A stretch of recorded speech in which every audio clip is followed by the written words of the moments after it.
இந்த mutual ஃபண்ட்ஸ்ல invest பண்ணா நெறைய ரிட்டர்ன்ஸ் வரும்னு சொல்றாங்க. எப்படி மத்த இன்ஸ்ட்ருமெண்ட்ஸோட இந்த மியூச்சுவல் ஃபண்ட்ஸ்ல இன்வெஸ்ட் பண்றது மட்டும் நெறைய ரிட்டர்ன்ஸ் வருது? லைக் ஏன் அந்த எஃப்டில வந்து ஒரு 7% 8% அதேமாரி இந்த கவர்மெண்ட் ஸ்கீம்ஸா இருக்கட்டும், இல்ல போஸ்ட் ஆஃபிஸ் ஸ்கீம்ஸா இருக்கட்டும், அதில வெறும் 7, 8% தான் வருது. ஆனா இந்த மியூச்சுவல் ஃபண்ட்ஸ்ல மட்டும் 12லேருந்து 15% வருதுன்னு சொல்றாங்க. எப்படி இவங்களால மட்டும் இந்த ஹை ரிட்டர்ன்ஸ் குடுக்க முடியுது? அத நம்ம இந்த வீடியோல பார்த்துரலாம். Like simple. லைக் இந்த மியூச்சுவல் ஃபண்டுன்றது ரொம்ப காம்ப்ளக்ஸான ஒரு இது கிடையாது.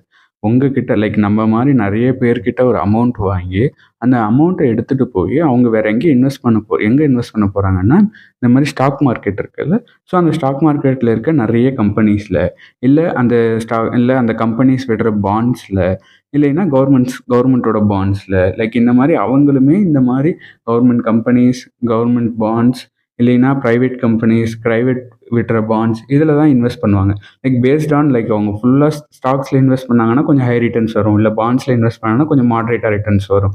இல்ல இந்த மாரி கவர்மெண்ட் ஸ்கீம்ஸ்ல இன்வெஸ்ட் பண்ணாங்கன்னா, உங்களுக்கு வந்து ரிட்டர்ன்ஸ் வந்து கொஞ்சம் கம்மியா வரும். லைக் அது வந்து நமக்கு நம்ம ரிஸ்க் ஏத்த மாரி நம்ம வந்து அந்த மியூச்சுவல் ஃபண்ட்ஸ செலக்ட் பண்ணிக்கலாம். லைக் இப்ப ஏன் நம்ம வந்து மியூச்சுவல் ஃபண்ட்ஸ்ல போணும்? டைரக்ட்டாவே நம்மளால போய் ஸ்டாக்ஸ்ல இன்வெஸ்ட் பண்ண முடியும்ல. ஏன் நம்ம மியூச்சுவல் ஃபண்ட்ஸ் மூலியமா போணும்? ஏன்னா மியூச்சுவல் ஃபண்ட்ஸ்ல அதுக்குன்னு ஒரு ஸ்பெஷலைஸ்டு ஃபினான்ஷியல் எக்ஸ்பர்ட் இருப்பாங்க. அவங்க நம்ம ஃபண்ட்ஸ் எல்லாம் வந்து மேனேஜ் பண்ணுவாங்க.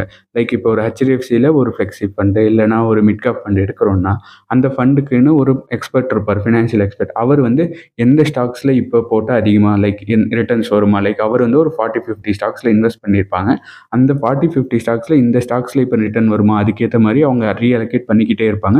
ஸோ நமக்கு கம்பேர் டூ நம்ம இன்வெஸ்ட் பண்றத விட அவங்க இன்வெஸ்ட் பண்றது வந்து கொஞ்சம் ரிட்டர்ன்ஸ் கொஞ்சம் அதிகமா வரும். இதனால தான் லைக் இந்த மியூச்சுவல் ஃபண்ட்ஸ்ல compare to other asset class கொஞ்சம் நல்ல ரிட்டர்ன்ஸ் வருது. அதே மாரி நம்ம டைரக்ட்டா போய் மார்க்கெட்ல இன்வெஸ்ட் பண்றதுக்கும் நெறைய நம்மளுக்கு எக்ஸ்பெர்டீஸ் தேவை இந்த ஃபினான்ஷியல் மார்க்கெட்ல. ஸோ ஸோ காமன் பீப்பிள்க்கு அவ்ளோ டைம் இருக்காது. அங்க போய் பார்க்கணும், ரிசர்ச் பண்ணணும். இந்த மாரி டைம் இருக்காது.